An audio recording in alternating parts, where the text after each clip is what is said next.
खरं म्हणजे कृषी विभागाने इथं येणारा महाराष्ट्रातला शेतकरी त्याला या प्रदर्शनाच्या दृष्टीने एक चांगलं मार्गदर्शन मिळावं यासाठी हे प्रदर्शन आयोजित केलंय। मी स्वतःही आता आम्ही सगळ्यांनी व्हिजिट केली, त्या टायमाला आम्हालाही वाटलं की मुरबाड, शहापूर किंवा आपल्या ठाणे जिल्ह्यामध्ये चांगल्या प्रकारचा भाजीपाला असेल, वेगवेगळ्या प्रकारची बियाणं असतील, एक चांगला माल तयार होतो आणि त्या मालाला एक चांगल्या प्रकारचं प्रदर्शनाच्या रूपाने दिशा देण्याचा प्रयत्न कृषी विभागाने केला आहे।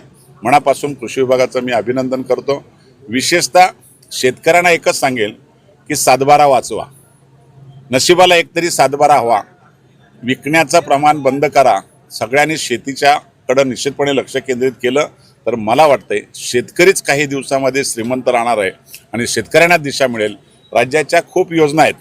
मला आता एका दसईच्या शेतकऱ्याला 12.5 लाखाचं अनुदान मिळालं।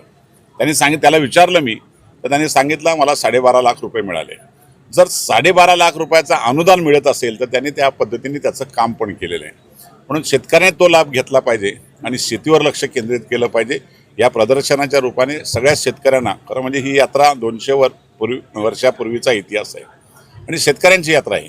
सर्वसामान्य लोक इथे येतात आणि प्रदर्शनामध्ये भाग घेतात आणि त्याचा चांगला उपयोग या प्रदर्शनाचा झाला आहे। मनापासून शुभेच्छा। कालच राज्याच्या मुख्यमंत्र्यांनी राज्यामध्ये काही मागण्या होत्या, त्यामध्ये मॉलची संकल्पना होती। बचत गटाच्या माध्यमातून आपल्याला विक्री केंद्र करायचं होतं आणि त्याला खूप चांगल्या प्रकारचं एक मॉडेल तयार केलं होतं। आपण बदलापूरला आपण एक चांगली जागा त्या ठिकाणी दिलेली आहे। भव्य असा तो 20 कोटी रुपये त्याला निधी मंजूर झाला कालच आणि काल त्याचा GR निघाला आणि नक्कीच माझ्या भगिनींना व्यवसायासाठी मार्केटमध्ये कुठेतरी रस्त्यावर बसण्यापेक्षा स्वतःचं विक्री केंद्र जर असेल तर मला वाटते बचत गट अजून जास्त काम करतील आणि त्याचा फायदा मनापासून आपल्या सगळ्याच घरगुती महिलांना होईल असा माझा विश्वास आहे।